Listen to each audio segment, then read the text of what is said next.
தயவு ஊர்ந்து 2 நிமிஷம். நம்முடைய அரசு, அம்மாவுடைய அரசை பொறுத்தவரையில,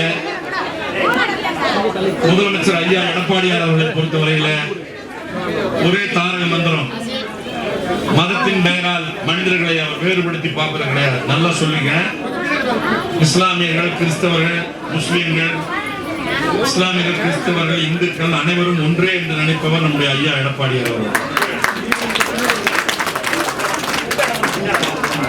நாங்கள் எல்லாம் அதை போன்றவர்கள். ஆனால் எங்களை பற்றி ஒரு தவறான அபிப்பிராயத்தை நாங்கள் பிஜேபியோடு கூட்டணி சேர்வதனால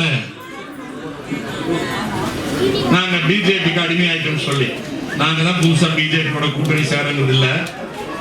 திமுக மத்திய அரசுல பிஜேபியோட வாஜ்பாயோட அரசாங்கத்துல கூட்டணி சேர்ந்து 5 பேர் மந்திரிகளா 4 வருஷம் இருந்தாங்க. இஸ்லாமியர்கள் நினைச்சுக்கணும். நாங்க வெளியே வந்தோம்னா அவங்க போய் பூந்துட்டாங்க. 2009 நாங்க வெளியே வந்த உடனே அவங்க போய் பூந்துட்டாங்க.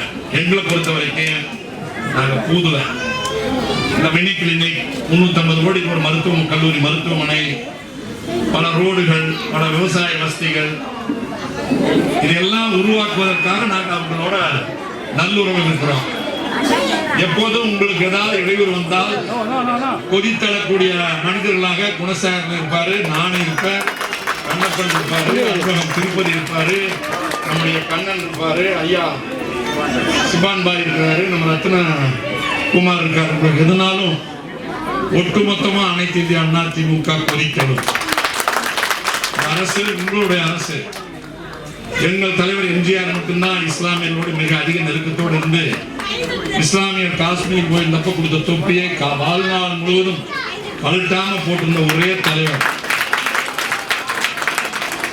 இதையெல்லாம் புரிந்து கொண்டு நீங்கள் அனைவரும் எங்களுக்கு எதிர்காலத்தில் சிறப்பான வரவேற்பு தர வேண்டும் என்று கேட்டுக்கொண்டு இந்த மினி கிளினிக்கை பெற்று வந்திருக்கிறார் குணசேகரன் அவர்களுக்கு இதற்கான ஏற்பாடுகள் செய்த அனைத்து மாநகராட்சியினுடைய ஆணையாளர், மருத்துவத்துறை மூத்த அலுவலர்கள் அனைவருக்கும் நன்றியை கூறி